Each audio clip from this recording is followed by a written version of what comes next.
Olá, me chamo Jarbas e sou professor do Departamento de Química da UFMG.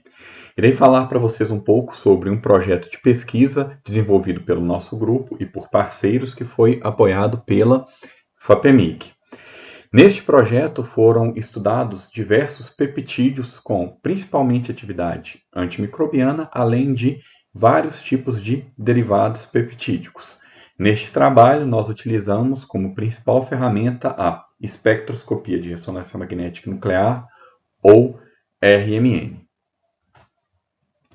Mas qual é o objetivo de se estudarem esses peptídeos antimicrobianos? Nas últimas décadas, tem-se notado o ganho de resistência significativa por vários micro-organismos aos antibióticos comumente utilizados, o que se nota pelo surgimento das bactérias multiresistentes. Neste sentido, essa classe de moléculas torna-se uma alternativa muito interessante ao tratamento dessas infecções. Neste sentido, nos bancos de dados são atualmente encontrados milhares de peptídeos com atividades antimicrobiana, sendo que várias dessas sequências peptídicas possuem também outros tipos de atividade, como por exemplo, atividade anticâncer, antiviral, anti-HIV, antifúngico e, vários deles, antibacterianos. Mas qual é a vantagem de se utilizarem esses peptídeos antimicrobianos? Essa classe de moléculas, ela atua em grande parte pela perturbação das membranas desses micro-organismos, possibilitando um mecanismo diferente de ação dos antibióticos comumente utilizados, o que é uma alternativa interessante para o tratamento das infecções causadas por esses micro-organismos multiresistentes.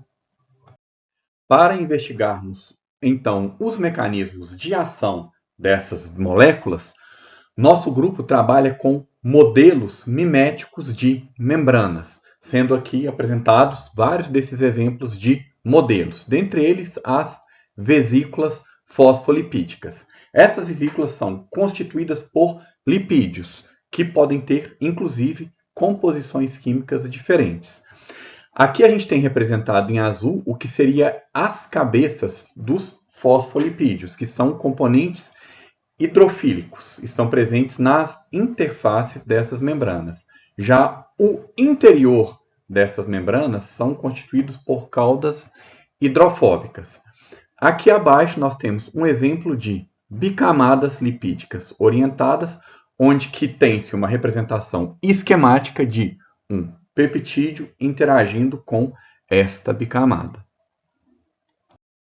A partir de agora, irei apresentar para vocês alguns resultados que nosso grupo, em parceria com diversos grupos de pesquisa, tem obtido no estudo desses peptídeos antimicrobianos. Iniciaremos com um estudo onde foram isolados peptídeos da secreção cutânea de uma espécie de rã. A partir dessa secreção, foram então utilizadas diferentes metodologias, dentre elas cromatografia, procedimento de degradação de Edman e espectrometria de massas, onde que nós caracterizamos 3 peptídeos dessa sequência, sendo eles as ocelatinas LB1, LB2 e F1. A ocelatina LB1 é uma sequência base constituída por 22 resíduos de aminoácido. A LB2 possui um resíduo a mais de asparagina, ao passo que a F1 possui, além dessa asparagina, um resíduo extra de lisina e um de leucina. É importante destacar que essas moléculas são obtidas em quantidade muito pequena da fonte natural, ou seja, a gente extrai muito pouco dessa molécula do animal. Por sua vez, a gente precisa de uma grande quantidade desses peptídeos para realizarmos os estudos. O que nós fazemos então? Uma vez conhecidas essas sequências peptídicas, nós vamos para um laboratório de química e a gente prepara, utilizando estratégias de síntese, esses peptídeos, que são moléculas idênticas às obtidas naturalmente, em um laboratório. Aí a gente tem essas moléculas em quantidade necessária para podermos realizar os demais estudos. E quais são essas investigações feitas pelo nosso grupo e pelos nossos colaboradores? Além de ensaios de atividade biológica, nós fazemos uma série de experimentos onde que a gente busca compreender vários aspectos da interação desses peptídeos antimicrobianos com membranas. E, dentre as inúmeras técnicas utilizadas, a técnica de espectroscopia de RMN ou ressonância magnética nuclear é a nossa principal ferramenta de investigação. E nós aplicamos essa técnica aqui para o estudo desses 3 peptídeos. Nesta figura são apresentados espectros unidimensionais de RMN, onde que a gente consegue ver alguns indícios da interação daqueles peptídeos com os modelos miméticos de membrana, a partir das larguras dos sinais. Já nesta figura, nós temos experimentos de RMN bidimensionais que nos possibilitam explorar em maiores detalhes a interação desses peptídeos com membranas. Em particular, nesses experimentos, a gente consegue pegar distância interatômica entre átomos de hidrogênio, o que é uma ferramenta importante para que a gente possa determinar a estrutura desses peptídeos. Utilizando-se, então, os dados obtidos nesses espectros, a gente consegue obter a estrutura tridimensional desses peptídeos em resolução atômica, no meio mimético de membrana. O que eu quero dizer com isso? Em resolução atômica, a gente consegue detalhes das estruturas tridimensionais dessas biomoléculas. A gente consegue, por exemplo, determinar a distância média entre átomos, bem como ângulos entre 3 átomos e ângulos de diedro entre 4 átomos. Ou seja, a gente tem a foto, a gente tem a estrutura dessas moléculas em resolução atômica. A gente percebe que todas elas têm uma estruturação em alfa-hélice no meio mimético de membrana, e uma característica interessante que se pode perceber aqui é o que a gente chama de caráter anfipático. O que é isto? Nessas estruturas, os resíduos hidrofílicos ou carregados estão apresentados aqui em verde. Já os resíduos hidrofóbicos estão aqui representados em azul. E o que nós temos aqui são hélices anfipáticas, onde que uma face da hélice é composta majoritariamente por resíduos hidrofílicos, aqui no caso em verde, e a outra face, que é a que está apontando aqui para frente, é composta majoritariamente por resíduos hidrofóbicos, aqui representados em azul. E nós veremos que essa característica de anfipaticidade é uma característica importante para ditar a forma com que esses peptídeos irão interagir com membranas.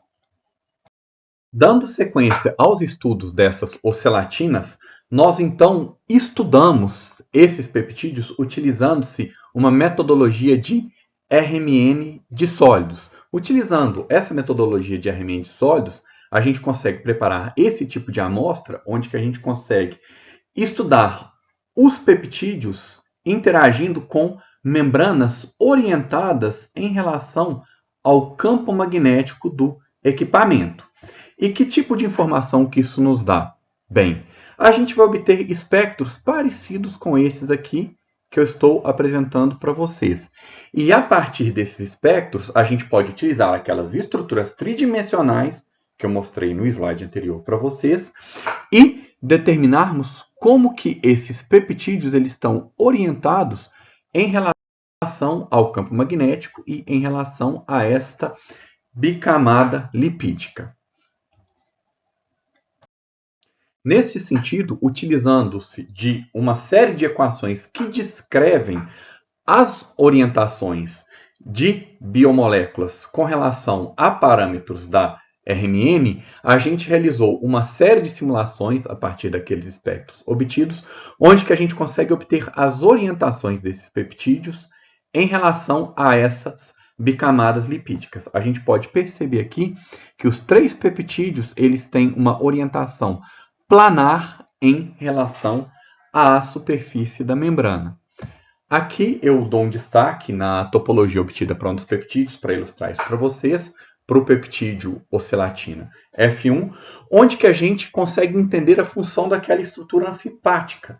A gente consegue perceber aqui que os resíduos hidrofóbicos, que aquela face hidrofóbica, ela está inserida no interior da bicamada, ao ponto que os resíduos hidrofílicos aqui em verde, eles estão na parte externa da membrana, interagindo com as cabeças de fosfato e as moléculas de águas da interface. Aqui em amarelo eu deixei destacado os resíduos de lisina. A gente percebe que esses resíduos de lisina, eles se localizam na interface da bicamada. E esse resíduo extra de lisina na porção terminal da F1, que são aqueles resíduos extra que eu mostrei para vocês, a gente viu que esse resíduo aqui é um resíduo chave para interação, justamente por estar localizado aqui bem nesta interface. E a gente realizou uma série de estudos de dinâmica molecular, estudos de química computacional, onde que a gente conseguiu pegar algumas informações importantes de como esses resíduos, incluindo-se essas lisinas, elas atuam na modulação dessa interação do peptídeo com a membrana, controlando, inclusive, o ângulo hidrofóbico deste peptídeo. Embora a espectroscopia de RMN nos dê informações importantíssimas do ponto de vista estrutural e orientacional topológico da interação peptídeo-membrana, conforme nós acabamos de discutir, a análise dessa interação peptídeo-membrana por técnicas diferentes é capaz de nos dar uma visão bem ampla do processo de interação. Neste contexto, a gente utiliza de outros tipos de técnicas que monitoram, por exemplo, a cinética de interação peptídeo-membrana, a termodinâmica de interação peptídeo-membrana, e a gente pode utilizar também de metodologias que se baseiam tanto em aspectos termodinâmicos ou em aspectos de espectroscopias ópticas. Vou citar alguns exemplos disso aqui para vocês. O primeiro que eu quero citar para vocês dessas outras técnicas é uma conhecida como calorimetria de titulação isotérmica. Como que funciona essa técnica? A gente tem uma solução do peptídeo e nesta solução do peptídeo a gente começa a adicionar aos poucos soluções que vão conter os meios miméticos de membrana, por exemplo, as vesículas fosfolipídicas, em um processo chamado de titulação. E em cada uma dessas adições, a gente pode ver esses picos aqui, a gente tem registrado o fluxo de calor associado à interação do peptídeo com membrana. E o que a gente pode observar aqui é que a partir desses fluxos de calor a gente obtém uma série de parâmetros termodinâmicos. E, sendo objetivo aqui, a gente percebe a partir desses parâmetros que a termodinâmica de interação da ocelatina F1 com a membrana é bem mais efetiva do que os dois outros peptídeos. E isso tem a ver justamente com aqueles resíduos extra de aminoácido dessa estrutura. Uma outra técnica muito poderosa que nós utilizamos para o monitoramento da interação peptídeo-membrana é a espectroscopia de fluorescência. E no caso específico deste experimento, a gente estava monitorando o extravasamento de marcador químico de vesículas fosfolipídicas. O que é isso?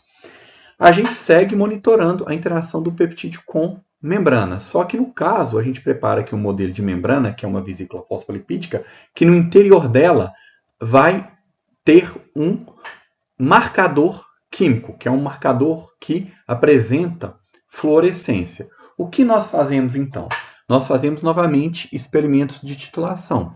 Dessa vez nós teremos então essas vesículas contendo o marcador químico em seu interior, e quando a gente adiciona solução do peptídeo via titulação na presença dessas vesículas, essas bicamadas elas são perturbadas, que é justamente aquele mecanismo de ação do peptídeo antimicrobiano.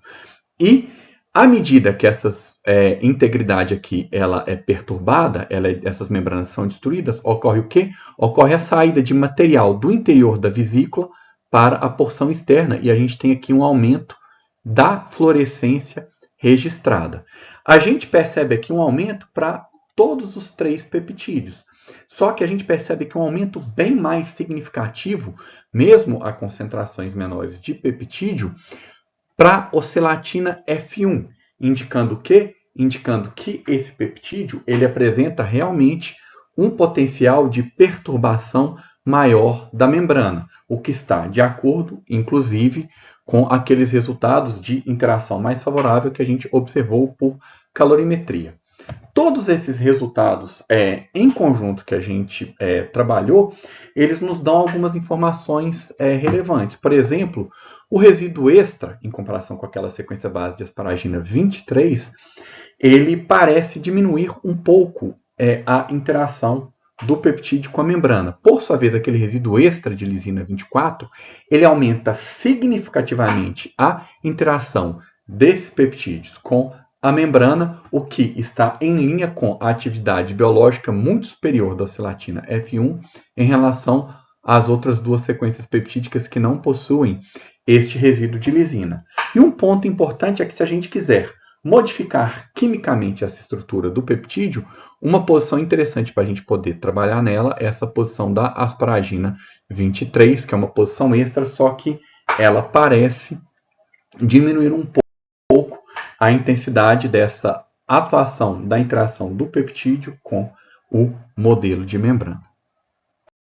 Uma outra classe de moléculas que nosso grupo tem estudado bastante são as filoseptinas. E aqui, utilizando aquelas técnicas de RMN que nós discutimos anteriormente, a gente conseguiu determinar tanto a estrutura em resolução atômica para essas 3 filoseptinas, bem como a orientação dessas filoseptinas quando interagindo com bicamadas lipídicas. E as nossas análises elas nos indicaram que essa posição 14 é uma posição crítica para a interação. Então a gente decidiu sintetizar alguns derivados desses 3 peptídeos, realizando substituição nessa posição 14. Apenas ilustrando aqui, para o caso de um dos peptídeos APS2, a gente tem aqui o resíduo de treonina 14, mas a modificação a gente fez na realidade para os 3 peptídeos. Quais foram as modificações que a gente decidiu inicialmente fazer? A gente decidiu produzir uma classe de moléculas conhecidas como glicotriazol peptídeos, tanto para PS1, PS2 e PS3. Aqui nós estamos ilustrando o caso da PS2. Bem, e o que são esses glicotriazol peptídeos? A gente tem aqui a estrutura polipeptídica que será conectada a um anel de carboidrato através de um link triazólico. E como que a gente produz isto em laboratório? Quando nós estamos sintetizando o peptídeo, no lugar daquele resíduo da posição 14, a gente insere um resíduo de propagilglicina que vai gerar aqui um grupo C-tripla-C, um alcino, na sequência polipeptídica. Nós realizamos, então, uma reação com ácido açúcar, utilizando-se catálise de cobre, que é conhecida como química Click, uma reação de ciclo adição catalisada por cobre, e a gente obtém como resultado a estrutura polipeptídica conectada à estrutura de carboidrato via um link triazólico. Eu não vou me aprofundar aqui nos resultados no momento, porém, uma coisa importante que a gente observou para algum desses glicotriazóis peptídeos é que o açúcar, em alguns dos casos, ele tem favorecido a interação peptídeo-membrana. E um outro ponto que a gente observou também quando a gente compara, tanto em estudos biológicos quanto nesses estudos de interação, trabalhando sempre com o glicotriazol peptídeo, o peptídeo equivalente e o triazol peptídeo apenas, é que também o açúcar e o anel triazólico, eles conseguem inibir a produção de ergosterol por fungos, o que tem levado, em alguns dos casos que a gente estudou, a uma atividade antifúngica consideravelmente maior para os glicotriazol peptídeos derivados em relação às sequências peptídicas originais. Em uma outra linha de pesquisa que tem sido estudada por colaboradores e pelo nosso grupo, a gente tem produzido também derivados peptídicos com estruturas otimizadas e em um dos casos aqui, nós decidimos ligar uma estrutura peptídica a uma estrutura polimérica, conforme aqui apresentado, ao polietileno glicol. E a gente observou que esse tipo de estratégia pode trazer algumas vantagens importantes. Uma delas que a gente notou é uma proteção significativa do conjugado peptídeo-polímero à degradação por enzimas, ou seja, o conjugado peptídeo-polímero tem uma resistência à degradação por peptidases muito superior ao peptídeo individualmente. E uma outra vantagem que a gente percebeu nesses estudos realizados é que tem-se uma ação de atividade hemolítica menor, ou seja, ele vai perturbar menos células de mamíferos quando a gente tem o peptídeo conjugado ao polímero. Ou seja, a gente tem aqui grandes vantagens advindas desta conjugação. Uma outra linha que nós temos trabalhado em parcerias com outros grupos é a funcionalização de nanopartículas com materiais. E eu peguei o exemplo aqui de um trabalho desenvolvido na Universidade Federal dos Vales de Jequitinhonha, em Mucuri, com grupos com experiência em químicas tanto de peptídeo quanto de materiais, onde que nós funcionalizamos nanopartículas de alumina com peptídeos. E esse tipo de funcionalização é extremamente relevante, pois a gente pode utilizar tanto do potencial antimicrobiano quanto das vantagens desses nanomateriais para emprego dessas substâncias. Estes foram alguns dos resultados obtidos pelo nosso grupo, que foram apoiados por este projeto FAPEMIG. E esses resultados foram obtidos com uma série de colaboradores, com uma série de parceiros, sendo que alguns deles foram ilustrados ao longo desta apresentação. E eu não poderia deixar de agradecer, além da FAPEMIG, que apoiou este projeto, os vários parceiros do grupo de pesquisa que têm fomentado, tanto com recursos ou com instrumentação, com facilidades, facilities, as pesquisas realizadas pelo nosso time. Por fim, eu reitero o agradecimento ao projeto APQ 0223817, que foi aportado pela FAPEMIG.